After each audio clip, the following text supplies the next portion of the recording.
오늘 열왕기하 5장에는 아람 군대의 나만 장군에 관한 말씀입니다. 나만 장군이 나병에 걸려서 오래 고통을 받고 있을 때에 그 집에 있던 여종이 이스라엘의 선지자 엘리사에게 기도를 받으면 나을 것입니다. 그래서 나만이 그 말을 듣고 이스라엘을 찾아갑니다.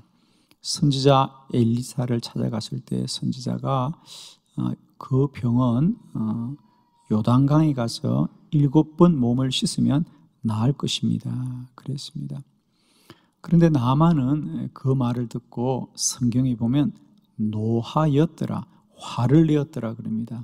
왜냐하면 그래도 내가 이렇게 먼 길을 왔는데 좀 나를 맞이해 주고 또 내 아픈 부위에 손을 얹어 기도해 줘야 하지 않을까라고 생각했던 거죠.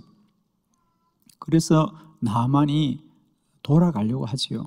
그때 함께 왔던 종들이 주인이여, 선지자의 말이 너무 쉬워서 그렇게 생각하십니까? 선지자가 이보다 더 큰 것도 하라 그러면 하지 않았겠어요? 그러니 이 말을 대로 우리가 요단강에 가서 몸을 씻으면 나을 것입니다. 나만이 그 종들의 말을 듣고 다시 발길을 되돌려 순종함으로 그가 깨끗하게 나음을 받았습니다. 나만은 기도를 시작한 것도 자신의 생각이 아니에요. 또 기도를 받으러 갔음에도 불구하고 다시 발길을 되돌리고 할 때도 역시 종들의 말을 듣고 오직 순종한 것 때문에 나음을 받았죠. 기도는 순종입니다. 기도는 순종입니다. 오늘 나만의 기도의 두 가지 우리가 특징을 살펴보면, 첫째는 사람은 그 누구도 스스로 완전하지 않다는 겁니다. 나만 장군은 성경에 보면 그는 그 나라에서 왕의 사랑을 받고 존귀함을 받는 그런 장군이었습니다. 아마 전쟁에 나가면 이길 자가 없겠죠. 그러나 그런 나아만이라도 막상 자기 안에 있는 나병은 그도 어쩔 수 없다는 거죠. 사람은 완전하지 않습니다, 여러분. 즉 우리의 어떤 능력이나 힘으로 누구든지 자신의 문제를 다 풀 수가 없는 거지요. 참 놀라운 것은 나만은 전쟁을 이렇게 잘하는 사람입니다만은 막상 자신의 문제에는 답이 없습니다. 그런데 나만은 그 집에 이스라엘에서 포로로 잡혀왔던 여종의 말을 듣고 선지자에 가서 기도를 받으면 내 몸이 낫겠다고는 사실을 깨닫고 그 어린 여종의 말을 순종함으로 말미암아 기도하게 된 줄로 믿습니다. 두 번째 특징은 나만은 그렇게 해서 내가 고침을 받아야 되겠다, 내가 나음을 받아야 되겠다고 생각하고 먼 길을 선지자 엘리사를 찾아왔습니다. 그는 낫기를 간절히 원하고 그는 기도하기를 간절히 원했는데 엘리사가 요단강에 가서 7번 몸을 씻으면 나으리라고 말을 하자 그것이 자신을 고치는 길임에도 불구하고 막상 그는 기뻐하기보다는 노하였더라, 화를 내었더라 그럽니다. 분명 엘리사는 나만을 위하여 한 말이고 그것이 나만이 사는 길임에도 불구하고 나만은 그 말을 기뻐하지 않고 화를 내었다 그래요. 노하였더라 그랬습니다. 사람은 이렇게 부정적인 본성에 매인 자들이라는 거죠. 사랑하는 성도 여러분, 여러분은 누군가가 여러분에게 기도를 더 많이 해야 되겠다고 권면하면 기뻐하고 기뻐하고 기뻐하십니까? 아니면 노하십니까? 오늘 나만처럼 그가 그의 나병이 고침받기를 원하여 간절히 찾아갔지만 요단강에 7번 몸을 씻으란 말을 듣고 화를 내는 것처럼 오늘도 우리 안에 이런 사단의 미혹함, 우리를 속이는 것이 있다는 사실을 저는 우리가 다시 한번 깨닫고, 기도는 우리의 본성으로는 결코 끝까지 순종할 수 없다. 우리는 오직 순종해야 됩니다. 순종해야 됩니다. 순종해야 됩니다. 이제는 억지로라도 기도할 수 있어야 됩니다. 아멘이십니다, 여러분. 기도는 순종이다. 나만의 기도뿐 아니라 성경에 나오는 모든 사람의 기도가 다 순종인 것을 오늘 우리 다시 한번 말씀을 통하여 알기를 원하면서, 여러분 주보를 참고하시면서 기도는 순종이다, 4가지 순종을 깨닫고 우리 모두도 기도의 성공자가 되기를 축원합니다. 결코 미혹과 시험에 넘어지지 마시고요, 기도의 성공자 되는 저와 여러분 되기를 축원합니다. 첫 번째, 기도는 순종이다. 첫 번째, 때를 순종하라. 사도행전 10장 9절이죠. 크게 함께 합독합니다. 시작. 이튿날 그들이 길을 가다가 그 성에 가까이 갔을 그때에 베드로가 기도하려고 지붕에 올라가니 그 시각은 제6시더라. 아멘. 예, 사도 베드로의 기도에 대한 말씀이죠.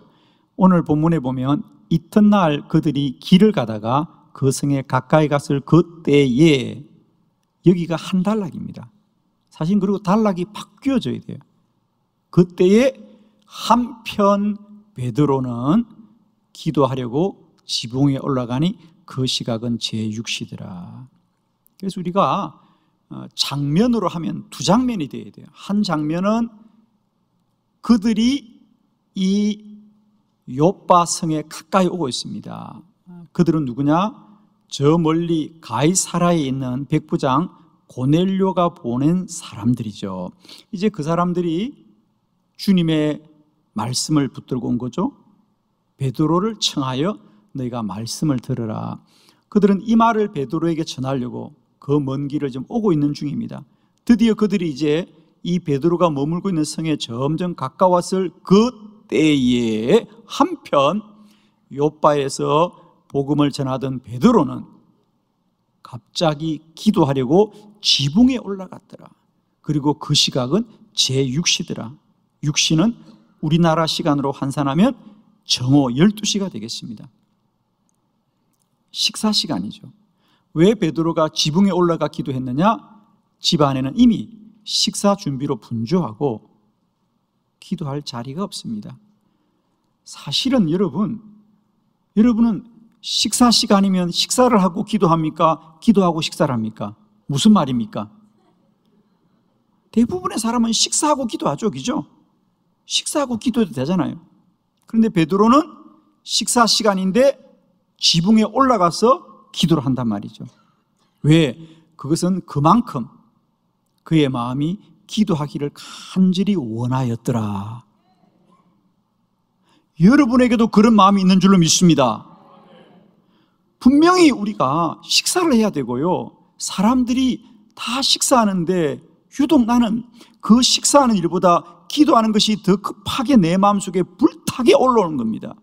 그래서 베드로는 지붕에 올라가서 기도하더라. 왜? 그들이 그 성에 가까이 갔을 그때에, 즉 하나님이 보내신 사람들이 이제 베드로를 청해야 됩니다. 지금까지 베드로는 이방인들에게는 복음이 필요 없다고 생각했습니다. 그런 베드로를 주님이 기도 중에 깨닫게 하셨어. 이방인도 복음을 들어야 되고, 이방인도 구원을 받아야 되고, 이방인에도 성령이 임한다고 하는 하나님의 놀라운 약속을 이루기 위해서 베드로가 기도 중에 먼저 환상을 보고 그가 깨달음을 갖게 되었을 때 비로소 그들이 도착합니다. 그래서 베드로가 그들의 인도를 받아서 가이사라에 가서 말씀을 전하자 그곳에 있는 모든 사람에게 성령이 임하더라. 이것이 성경의 결론입니다. 베드로는 왜 정오 식사할 시간임에도 불구하고 지붕에 올라가서라도 기도할 수밖에 없었느냐? 그만큼 하나님의 요청이 너무도 시급하게 느껴졌더라고 하는 거죠. 사랑하는 성도 여러분, 기도는 우리가 정하고 우리가 택하는 것이 아니라 오직 주님 앞에 순종하는 일인데, 그 첫 번째 순종은 기도의 때를 순종하라는 거죠. 기도의 때를. 지금 주님이 기도하라 그러면 그 시간부터 기도할 수 있기를 원합니다. 베드로 식사를 해야 될 시간이지만 하나님이 그 마음 가운데 기도하라 기도하라 기도하라 마음을 줄 때 그는 지붕에 올라가서라도 때를 순종함으로 하나님의 선한 역사를 이룬 줄로 믿습니다. 순종인 두 번째입니다. 기도는 순종이다. 이제 요청을 순종하라. 사무엘상 9장 6절입니다. 다 같이 크게 합독합니다. 시작. 그가 대답하되 보소서 이 성읍에 하나님의 사람이 있는데 존경을 받는 사람이라. 그가 말한 것은 반드시 다 응하나니 그리로 가사이다. 그가 혹 우리가 갈 길을 가르쳐 줄까 하나이다 하는지라. 아멘. 기도는 순종이다. 두 번째 순종은 요청을 순종하라. 즉 누군가가 우리에게 기도하라고 하면 그것은 사람의 말이 아니라 하나님의 요청입니다. 오늘 사울의 기도입니다. 사울이 왕이 되기 전에 그가 나귀를 찾기 위해서 하루 종일 성읍을 다녔지만 나귀를 찾지 못했습니다. 그때 함께 갔던 사환이 저 성읍에 기도를 많이 하는 선지자 사무엘이 계십니다. 그에게 가서 기도를 부탁하면 나귀를 찾을 것입니다. 그래서 사울은 사환의 말을 듣고 선지자 사무엘을 만나러 갑니다.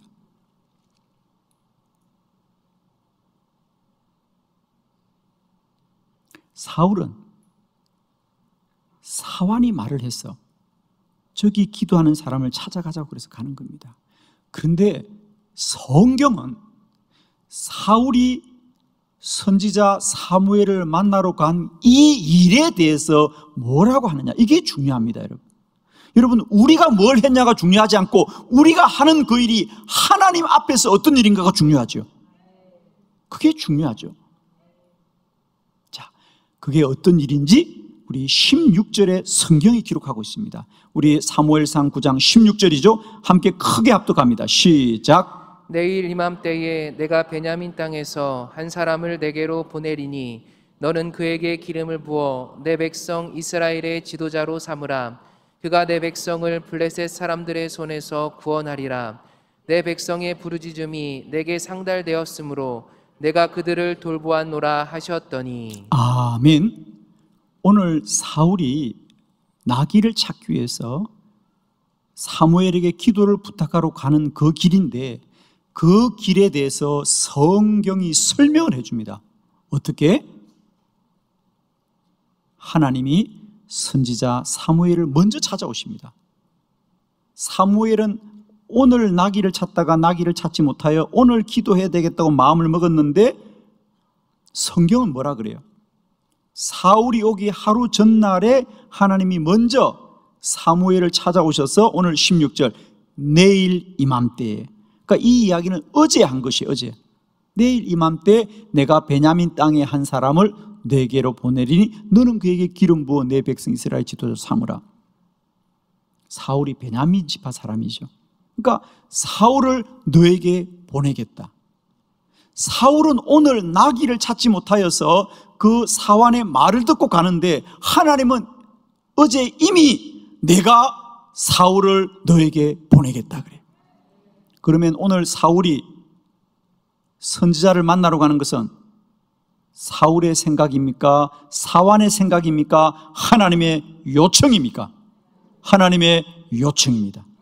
사랑하는 성도 여러분, 사울의 기도만 그런 것이 아니라 오늘 우리들에게 기도할 마음이 생기고 누군가가 여러분에게 기도하라고 말한다면 그것은 사람의 말이 아니라 하나님의 요청인 줄 믿으시고 순종하기를 축원합니다. 우리가 하나님께 기도하면 우리가 원하는 것이 이루어지는 것이 아니라 우리가 생각한 것보다 더 크고 놀라운 일을 하나님이 이루시기 때문이죠. 오늘 사울이 그렇습니다. 그는 나귀를 찾기 위하여 기도하러 갔지만 하나님은 그를 이 나라의 왕으로 준비하시고 기도하게 하신 거예요. 예레미야 33장 3절, 너는 내게 부르짖으라 내게 응답하겠고 내가 알지 못하는 크고 엄밀한 일을 내게 보이리라.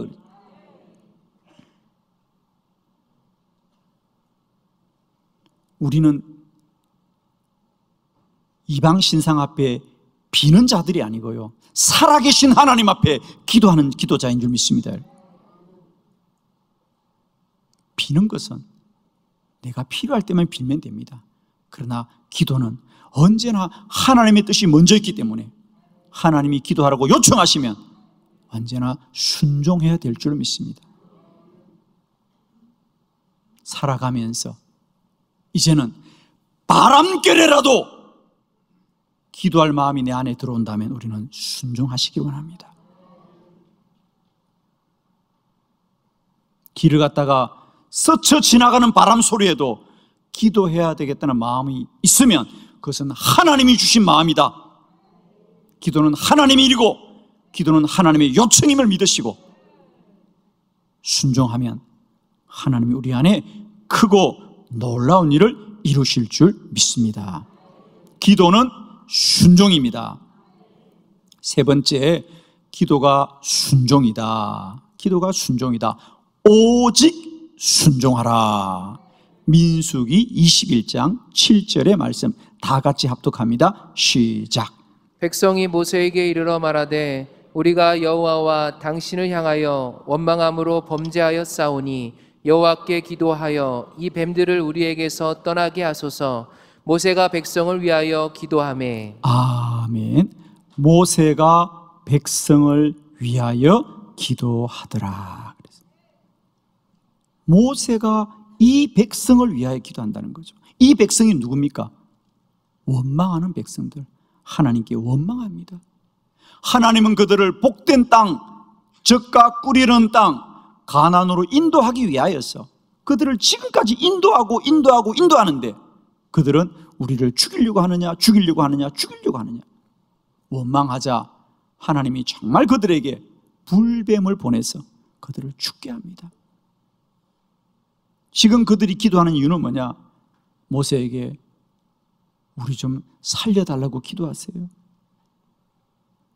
그들이 불뱀에 물려 죽은 것은 우연한 사고가 아니라 하나님이 정한 심판입니다.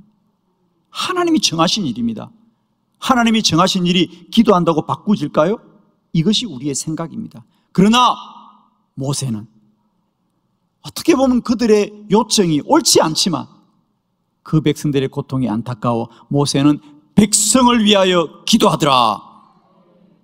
그러자 놀랍게도 하나님이 모세에게 모세야 너는 놋뱀을 만들어 높이 매달아 놋뱀을 바라보는 자마다 살리라.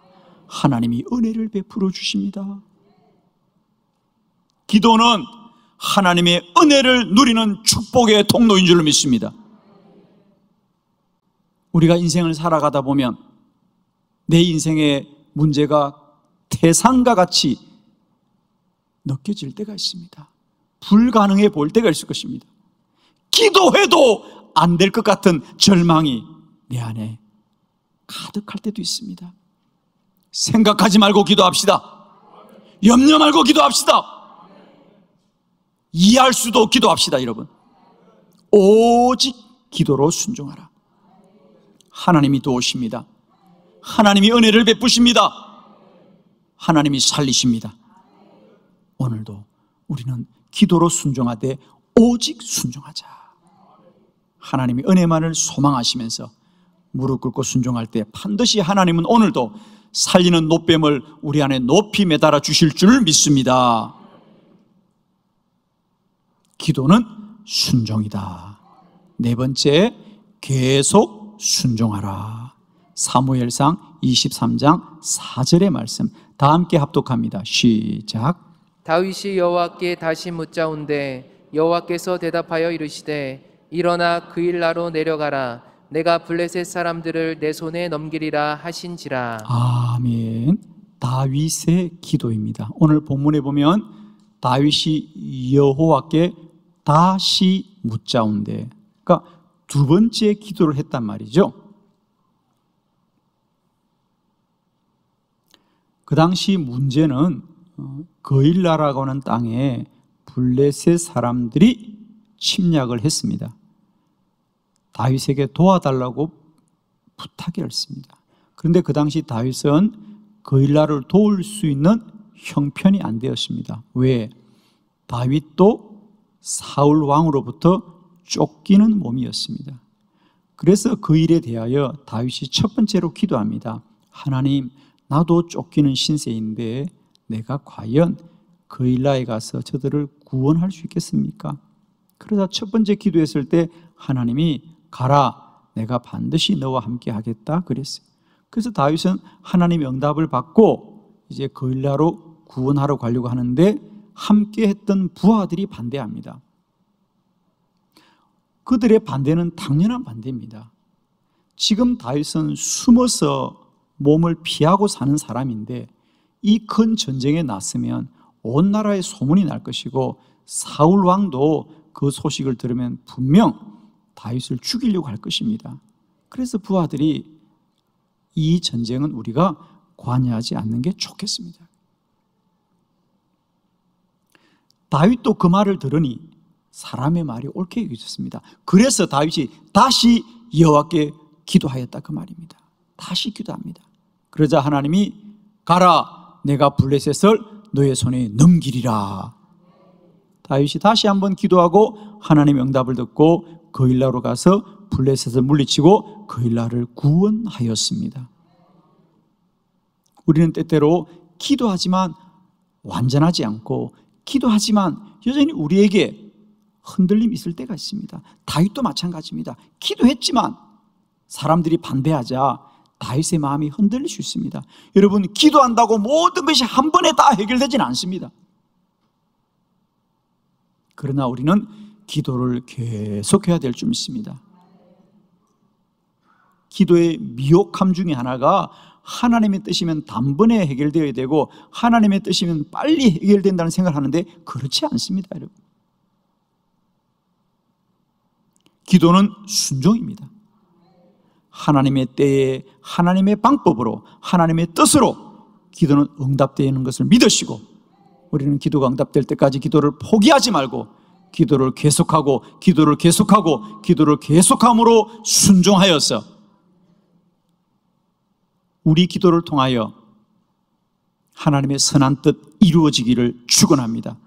기도는 순종이다. 기도는 순종입니다. 우리의 마음을 앞세우지 마시고 언제나 우리의 지각을 뛰어넘는 하나님의 선하신 뜻이 이루어지는 그날까지 때를 순종하십시오. 요청을 순종하십시오. 오직 순종하십시오. 계속 순종하십시오. 기도는 순종입니다.